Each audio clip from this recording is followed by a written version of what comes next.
All right, check out this picture of a farm and garden area with a fence that is leading off towards a sunset. Couple important things to point out in this picture.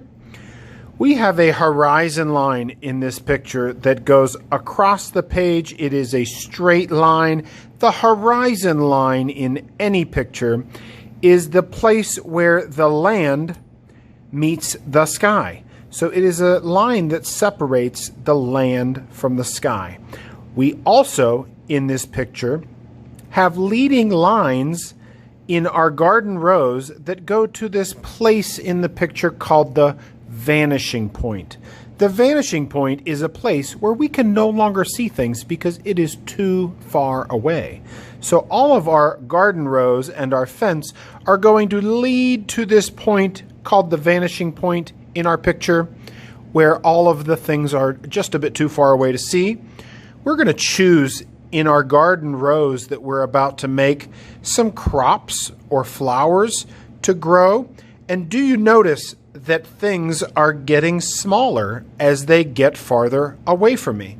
The sunflowers, for example, nice and large, closer to me, but as they go back towards the vanishing point, back towards space that's further away, they get much smaller. That happens in real life as well. That is called perspective. Perspective is our view on the world, and in this picture, this is our perspective of this farm and garden. Let's begin by getting our clean sheet of paper out. Boys and girls, today I'm going to draw with a Sharpie marker just so you can see everything really clearly. And your teacher's also going to give you a ruler today. And before I draw anything with the ruler, I want you to know a couple things. The first thing that I like to share about a ruler is we cannot just hold the ruler in one spot when we are drawing a straight line. And here's why. I'm going to show you. If we hold in just one place, as we drag a pencil across the ruler, it's going to wiggle. Instead, I'm going to ask you to spread your thumb away from the rest of your hand to be holding in two spots.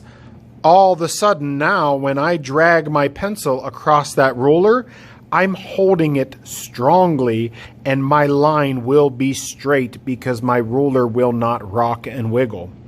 So we're going to start with that horizon line we talked about. I'm going to take my ruler from the middle and go up just a bit, remembering that I want to leave some space for my horizon line and for my sunset or sunrise above. I'm holding with two spots. Again, you're going to trace with Sharpie later. I'm going to use Sharpie now so that you can see it. And I'm going to drag after I make sure that the space is nice and even. I'm using my eye.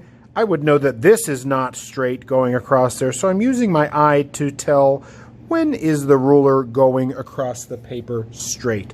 When is this space above even all the way? When I know that and I have a straight ruler, I'm going to drag my line across, and now I have my horizon line. Wherever I think the middle of the paper is, maybe about here, it does not have to be exact, I'm now going to place my ruler straight up and down.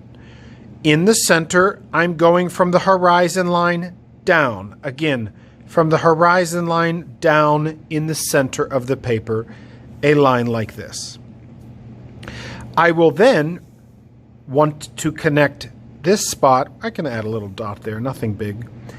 I would then want to connect this dot with the corners at the bottom of my paper. So being sure that I'm holding in two places on the ruler, dragging my line across that strong ruler, and now I can come over to this side as well. I want to connect my dot in the center at the horizon line with the corner of the paper. Now I have 1, 2, 3, 4 sections going here. Each of these needs to be split in half with a line leading from the dot out. So let me start over here. I'm going to take this first space and I need to split it with a line leading from the dot. I know that this would not be in the middle. I know that that would not be in the middle, so I'm going to place my ruler where I think the middle is using my eye, and I'm breaking that one in half. Coming down here to this one, I'm going from the dot to the edge of the paper, deciding where is the middle for me, dragging a line. Another good thing, just so you know, you can always be moving your paper so that you're sort of, it's very easy to drag the line towards your belly. So if you have to move your paper, that would be great. Again, I'm breaking this section up by bringing a line down. And here's my last one. Now I'm done making my garden rows, and I need to build a fence on this first leading line and this other leading line. How do I make my fence? Well, I'm going to start on the side here with a somewhat tall fence post. The next one in a little smaller, a little smaller, a little skinnier, a little smaller, until back here it is incredibly small. Same over here. I need a nice tall fence post first. Next one is a little smaller.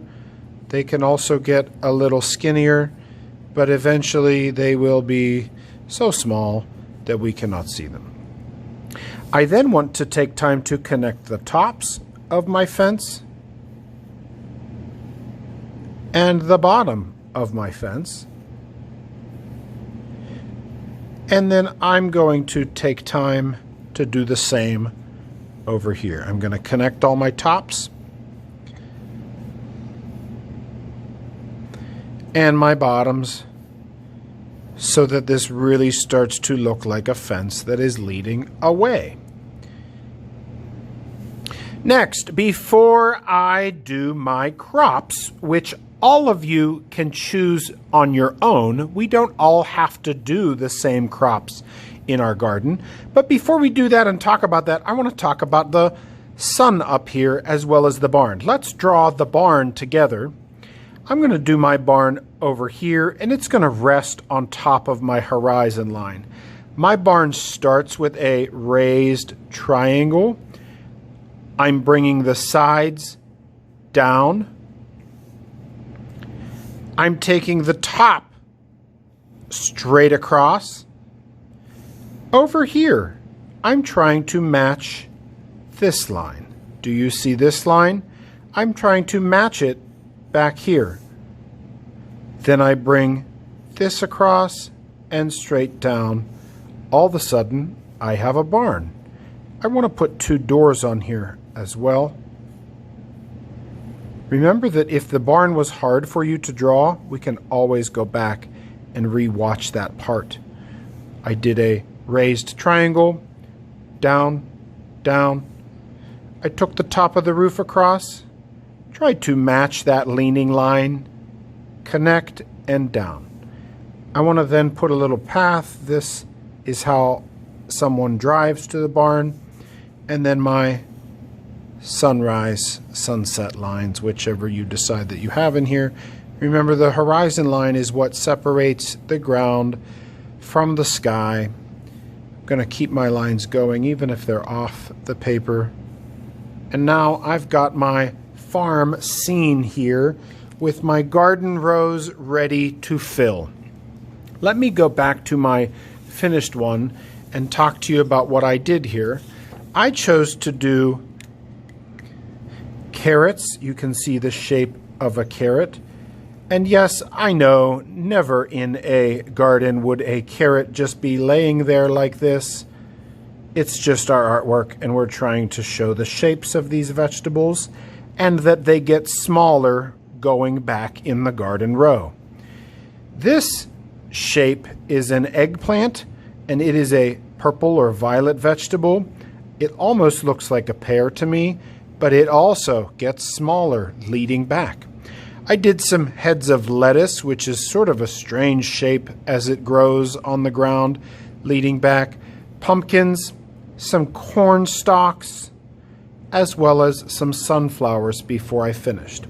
Today, all that you will need to do is the lines for your horizon line, your leading garden rows.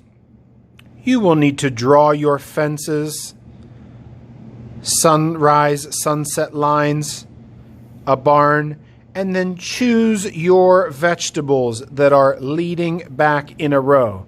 Again, you can think of other vegetables. Maybe you have a favorite. Maybe certain vegetables are not your favorite and you're going to leave those out. I trust you to choose the vegetables that you like. Just make sure they are getting smaller as they go back the rows.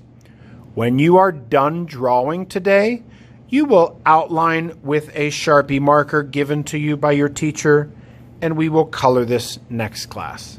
Thank you.